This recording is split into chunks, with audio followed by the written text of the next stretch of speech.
Today we come to the third great deception I have observed in my lifetime. Our cultural and academic elite have argued that the traditional family, sometimes called the nuclear family, a father, a mother, and children, is no better than any other form of family arrangement. Let's look at why this is another great deception. From the time I started college in 1965, the traditional family has been under attack from our cultural elite. Starting with the academic community, but in media and in popular culture, we have seen constant criticism of the nuclear family model. Sociologists argued that this family model was really no better than any other. Alternative family arrangements were just as effective in raising children. Single mothers, gay couples, community arrangements, all could raise children just as well as the traditional model. Most observers today would admit that this is just plain wrong. But how did this deception arise? I want to consider at least three factors. First was the increased secularization of our culture.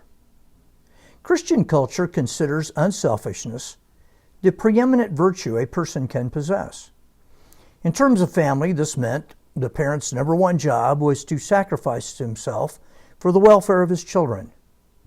But secular ideologies argued that your most important pursuit is your own happiness. The purpose of life is to make yourself physically well off and emotionally happy. Because at the end of your life, you cease to exist. So you only get one short life, and you have to fill it with personal pleasure. You can see that as Christian influence weakens and secularism increases, this is going to affect the family. And this is exactly what happened.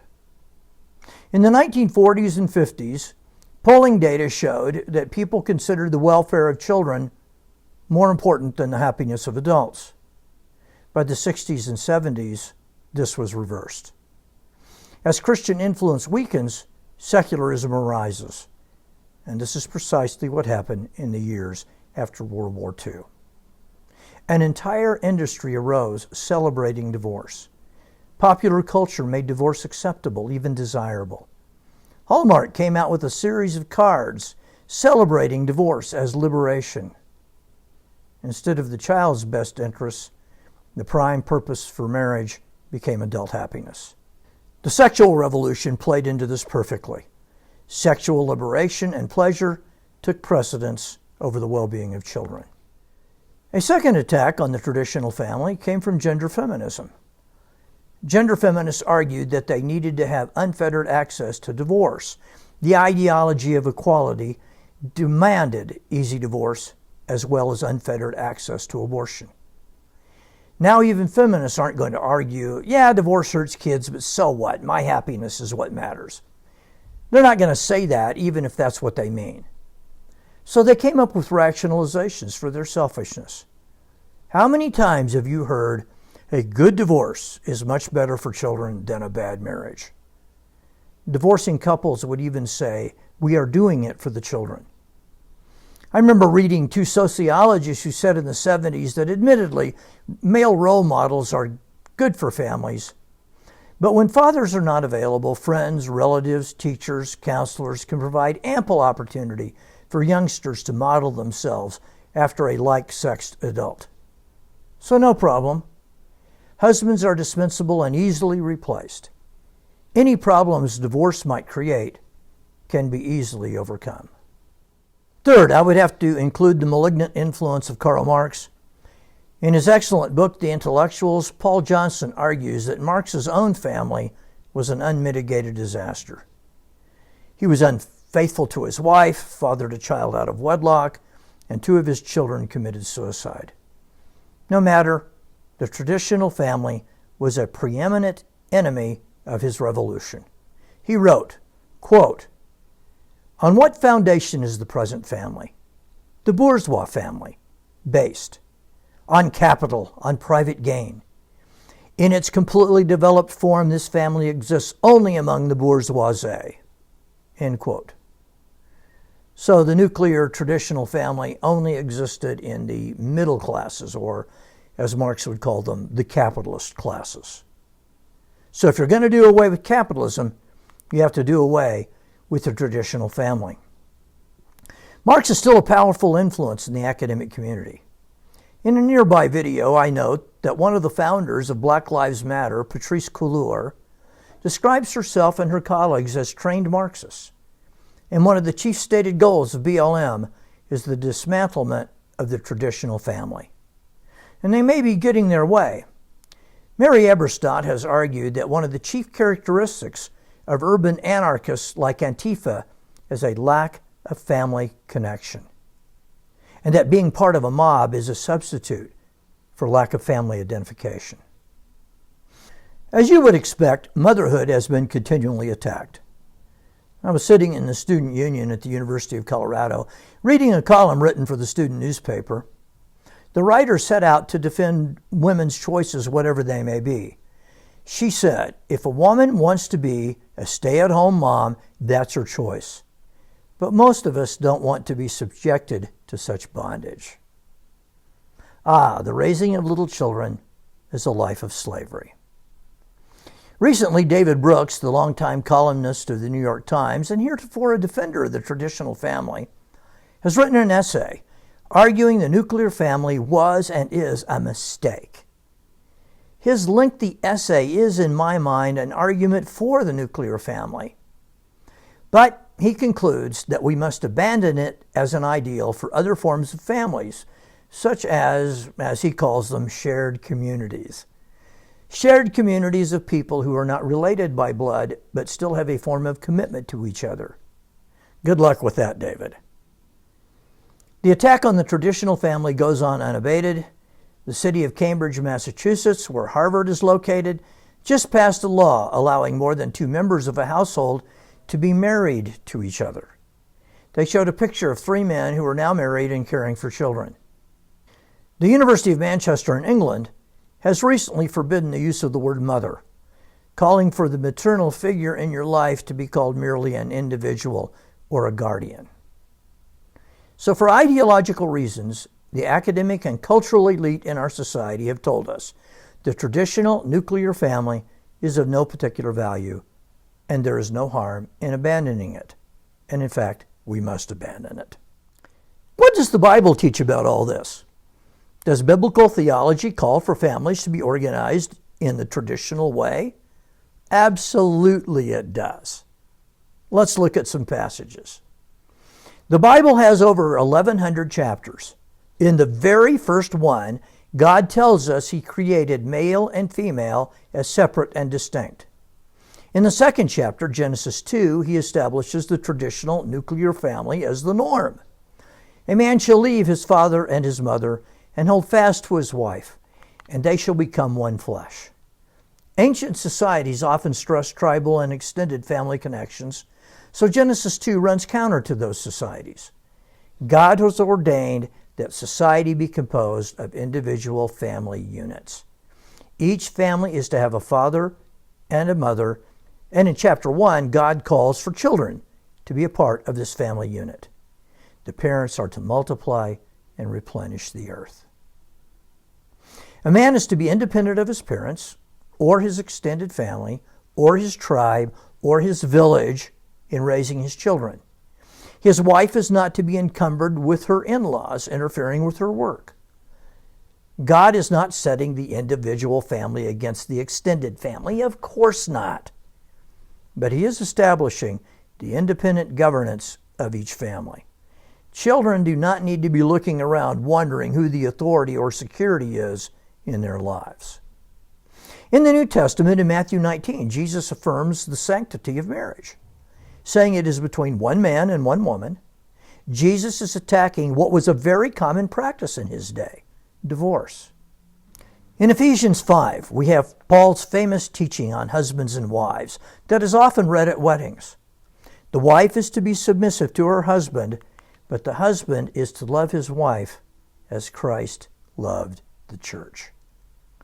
That was the radical teaching in Ephesians 5, the sacrifice of the husband.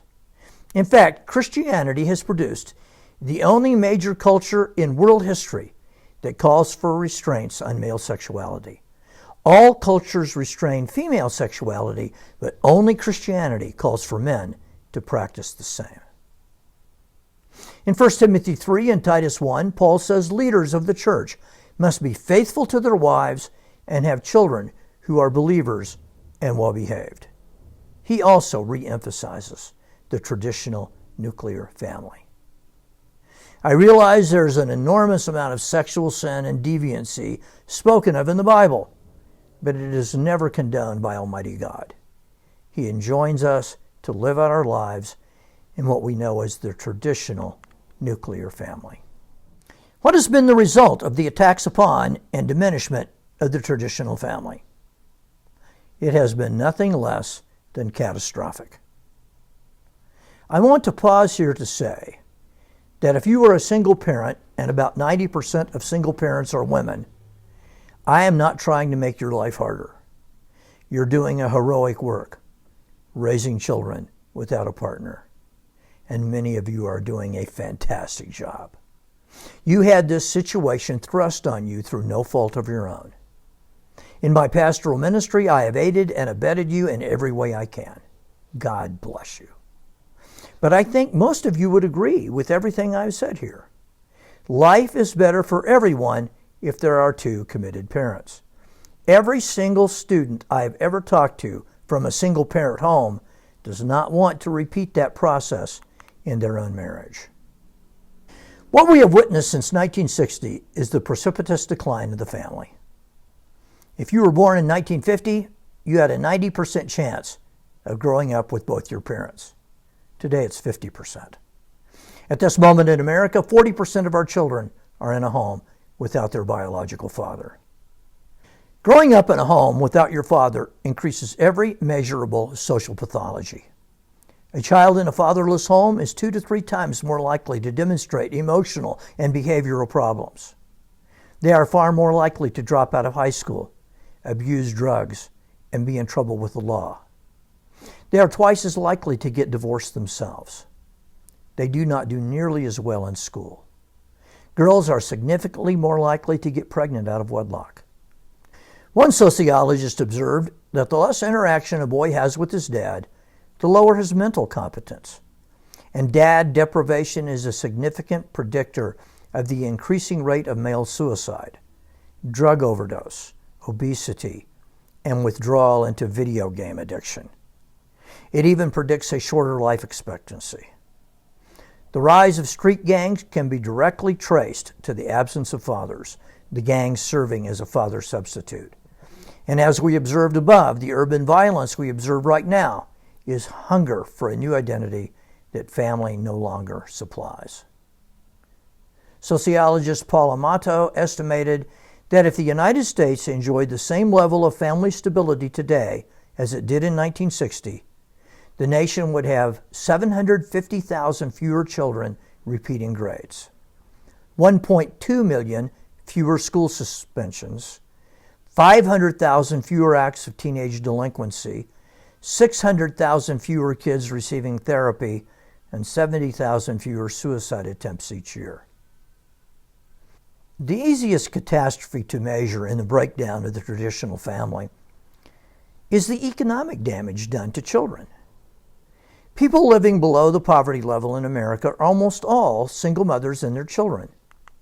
A recent Wall Street Journal argued, tongue-in-cheek, that the cure for child poverty in America was for everyone to get married, since only 2% of America's poverty-level children were in traditional nuclear families.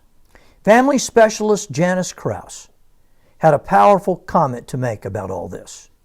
Quote, "The result of years of analyzing the data have convinced me beyond all doubt that the rejection of traditional Judeo-Christian values and morality is at the root of most of the broken relationships that children encounter in American culture.